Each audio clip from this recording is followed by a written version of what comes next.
The chair now recognizes the gentleman from North Carolina, Mr. Jones, for 5 minutes. Mr. Speaker, thank you very much. I am back on the floor again today to discuss the tragic loss of American life in Afghanistan. This past week, I was touched by George Stephanopoulos and ABC as they publicly listed the 9 service members that died in Iraq and Afghanistan during the month of November. Mr. Speaker, I ask unanimous consent to submit the names of the 9 American heroes for the record. Without objection. Mr. Speaker, I find it quite ironic that the last moment of silence for our men and women in uniform who have died serving this nation during wartime by the House Chair took place on March 23rd of 2015, almost 2 years ago. I frankly do not understand how House leadership is not more concerned about those who have given their life serving this nation. Additionally, Mr. Speaker, I wrote to the Secretary of Defense, Ash Carter, several weeks ago regarding an article that said there are 200,000 Afghan soldiers who do not exist, they call them ghosts, who are on the payroll of the Department of Defense.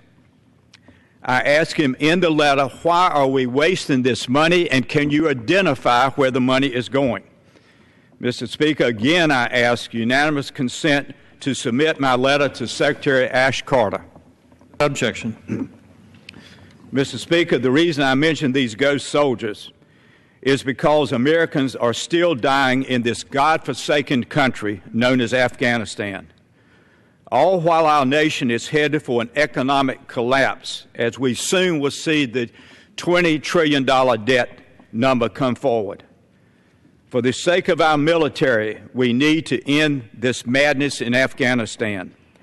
I have beside me a photograph of a flag-draped coffin being taken off of an airplane.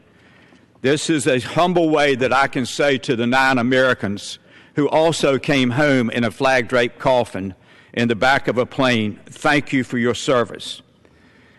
Mr. Speaker, it is time for the Congress to have a debate on the floor of the House as to whether we need to stay in Afghanistan for another 16 years, which we've been there for 16 years now.